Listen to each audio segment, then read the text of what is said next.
ಅಲ್ಲಪ್ಪ, ಎಂ.ಬಿ. ಪಾಟೀಲ್ ಹೇಳ್ತಾರೆ, ನಮ್ಮ ಭಾಗ್ಯಗಳು ಗ್ಯಾರಂಟಿಗಳನ್ನು ಪೂರೈಕೆ ಮಾಡಬೇಕು ಅಂದ್ರೆ ಜನರಿಂದ ಟ್ಯಾಕ್ಸನ್ನು ವಸೂಲು ಮಾಡಬೇಕು, ಅದಕ್ಕೋಸ್ಕರ ನಾವು ಜಾಸ್ತಿ ಮಾಡಿದ್ದೀವಿ ಅಂತ ಹೇಳ್ತಾರೆ. ಈಗ ಅವರು ಚಲುವರಾಯಸ್ವಾಮಿ ಹೇಳ್ತಾರೆ, ಮಂಡ್ಯ ಮಂತ್ರಿಗಳು ಏನಂತ ಹೇಳಿದ್ರೆ, ಈ ನಮಗೆ ಗ್ಯಾರಂಟಿ ವರ್ಕೌಟ್ ಆಗಿಲ್ಲ, ಅದರಿಂದ ಗ್ಯಾರಂಟಿ ನಿಲ್ಲಿಸಬೇಕು ಅಂದರೆ ಗ್ಯಾರಂಟಿಗಳನ್ನು ಉಪಯೋಗಿಸ್ಕೊಂಡು ಲೋಕಸಭಾ ಚುನಾವಣೆಯನ್ನು ಮಾಡಬೇಕು ಅಂತ ಕಾಂಗ್ರೆಸ್ ಪಕ್ಷ ಹೊರಟಿತ್ತು. ಗ್ಯಾರಂಟಿಗಳು ಅಂದರೆ ಸರ್ಕಾರದ ಹಣ. ಏಪ್ರಿಲ್ ತಿಂಗಳಲ್ಲಿ 2 ಬಾರಿ ಹಣವನ್ನು ಹಾಕಿದ್ದಾರೆ.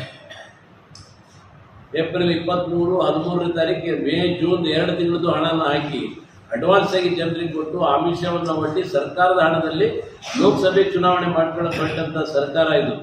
ಇವತ್ತು ಆದರೂ ಕೂಡ ಆ ಗ್ಯಾರಂಟಿಗಳಿಗೆ ಜನತೆ ಮನ್ನಣೆ ಕೊಟ್ಟಿಲ್ಲ.